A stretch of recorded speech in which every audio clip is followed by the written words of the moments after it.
Well, hello.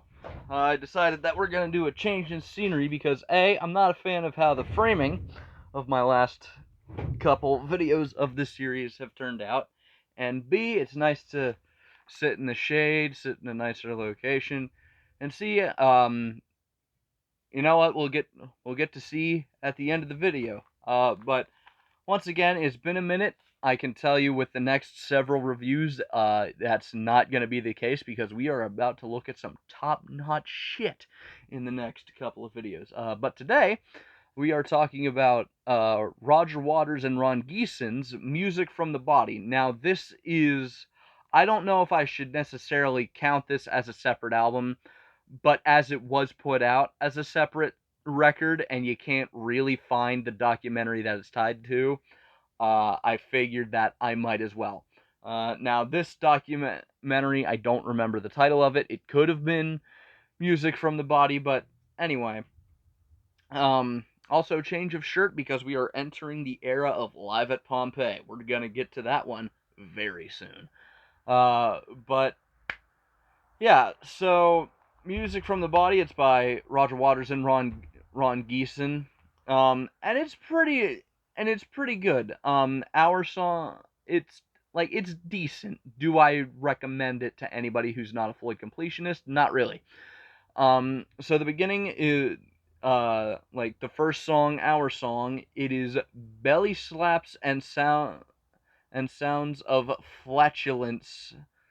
Uh are what begin this musical journey, accompanied by a piano ditty in the second half.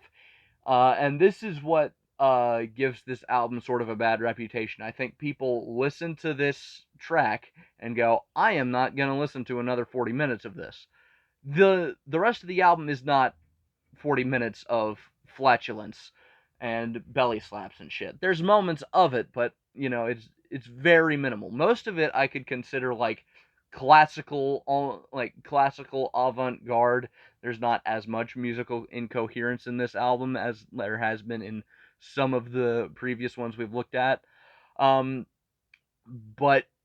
it it's not annoying. There's not so much of it that's annoying. There is one annoying aspect of this album, and I will get to it. Um, yeah, so Seashell and Stone, it's a typical early Waters tune, although it's notably his best so far. We're gonna, that's what I wrote when I listened to it. There is one song on here that Roger wrote himself that is better than that one, and we will get there when we get there. If you're wondering what these blue things are, they are my headphones that I've used to record my audio in all of my videos so far. And they're here because I'm not thrilled with how the audio quality has turned out because my microphone keeps falling off of me. So we will uh, be there. So it'll just be there. If it's distracting, I'm sorry. I'll reform it. I'll figure it out for the next one. Yeah, so Red Stuff Writhe. Violin and cello instrumental. Yeah, that's all you need to know. A gentle breeze through life. Ominous mandolin beginning. Like acoustic guitars, acoustic guitar shenaniganery. Yep. So that's all that's there. Like your partners. It's a very saucerful track, and it is very brief. It's like 35 seconds long. Like it was over in the time it took me to write that down. Bridge passage for oh yeah, bridge passage for three plastic teeth. More violin shit. Like that's that's a common theme with this record. Chain of Life, another typical early Waters piece, contains Sid-like lyric in the first half, but then there's this line, his future is your past. That is a very Roger Waters line. It's very typical of what Roger's lyrics become, like, I guess, later on in this saga, but not all that much later on in this saga, because we are getting very close to the big one. Um,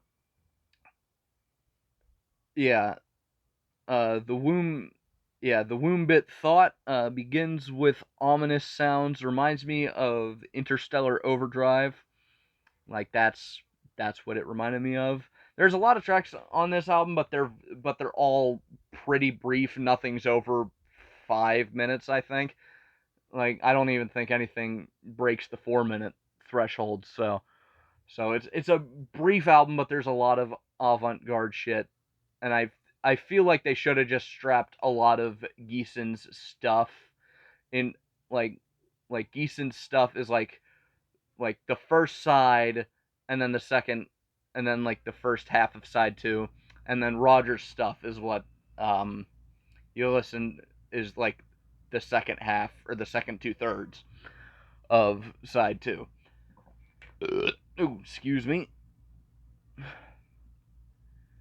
Yeah, yeah. Embryo Thoughts sounds like something out of Supper's Ready, like by Genesis. It sounds like something that would happen in Supper's Ready.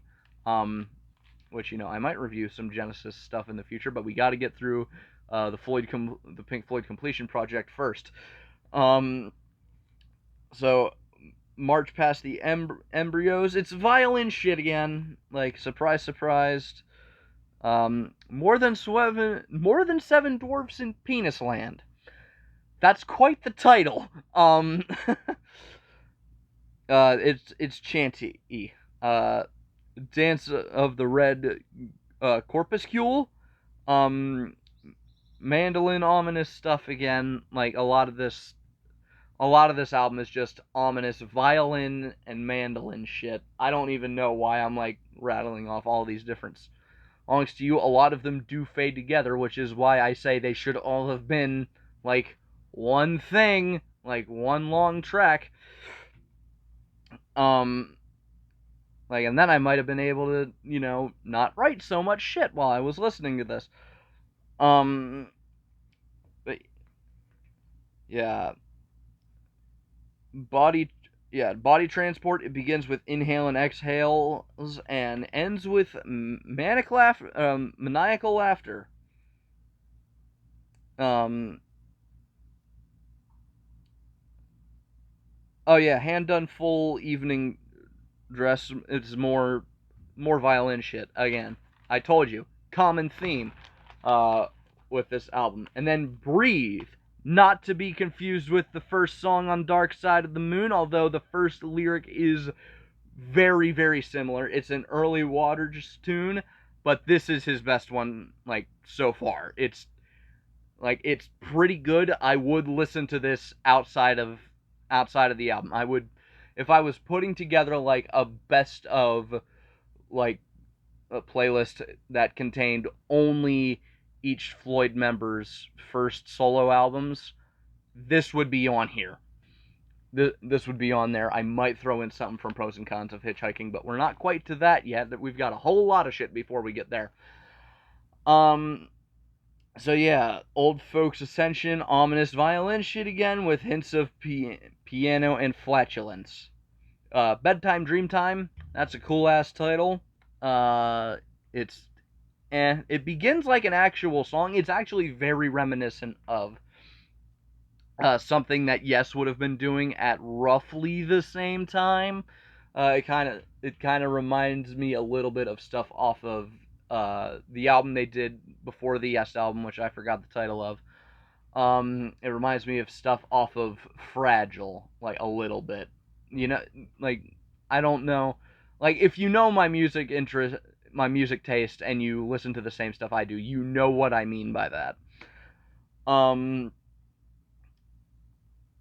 Yeah, Piddle in Perspex, piano shenanigans. It kind of sounds like a silent movie, old timey piano ditty thing. Um, Embryonic Womb Walk, which like that's a cool ass title again. Violin and Mellotron make up this song. I don't think there's a single Floyd album that actually contains a Mellotron. Y'all can correct me if I'm wrong on that, but this album is okay, right? It's not terrible. I'm not gonna listen. I don't need to listen to it again. I haven't. outside of this, I didn't have a reason to listen to it before. So, yeah.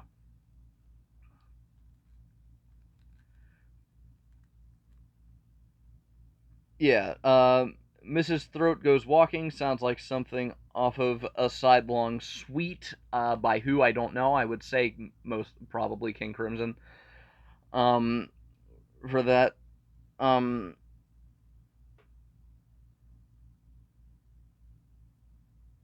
mm,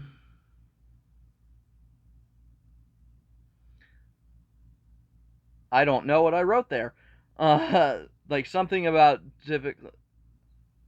Oh, I know. A bass gives some rhythm to these typically incoherent songs. I am so sorry. That's a minute of brevity, but of awkwardness, but we're keeping it in because I don't know how to edit. Uh, um, Seashell and Soft Stone, more violin. It is a reprise of Breathe's melody. Yeah. And then Give Birth to a Smile. This is just an early Floyd tune. Every member of the Floyd is on this. It's an early Pink Floyd song, except Waters is the only one credited on the album. Because I guess if they said, "Hey, this one's by Pink Floyd," then this album would probably would have sold a lot more or something. Um, and it would probably get bad backlash. So it's a good ass song. So that's yeah. So that was Roger Waters and Ron Geeson's Music from the Body. It's decent, I'd say, although it's not I don't think it deserves much more than a 3.9 out of 10. It's not quite a 4 out of 10 because a 4 out of 10 is something that I might reconsider listening to at some point in the future. Um I have no interest in listening to this album again in the future. So, yeah, I don't recommend it to anybody other than Floyd completionists or if you like avant-garde shit.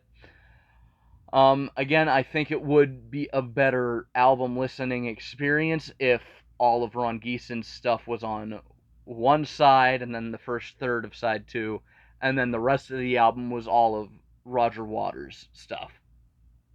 Um, but yeah, that's where I'm gonna leave it. If you liked watching this video, hit a like on it. If you want to hear more from me and continue along this journey with me, don't forget to subscribe. If you want to see me talk about stuff that's not music, you I have a podcast. It's called Dorkies with two of my buddies. Um, there is content coming to that channel very soon. I believe we actually filmed 2 episodes of the podcast yesterday, which totals up to about, I believe, 3.5 hours of content. And the first one of those uh, is either coming out either later on the day I'm recording this, or like the early the day after I'm recording this, and then I will upload this the day after that comes out. So if you're watching this video, that video is out. I think it's a pretty good one. Although we were pretty tired by the end of it because it was actually the second one we filmed, but you will you will understand why if you watch it. If you want to hear what I happen to be listening to that day, or at the very least a 15-second segment, you can follow me on Instagram at Sean_Heaster1979. And with that, that is where I'm going to leave you. Thank you very much for watching, both of you. Thank you very much for watching. Uh, so that is where I'm going to leave it. And next time, we are looking at metal. Oh, yeah.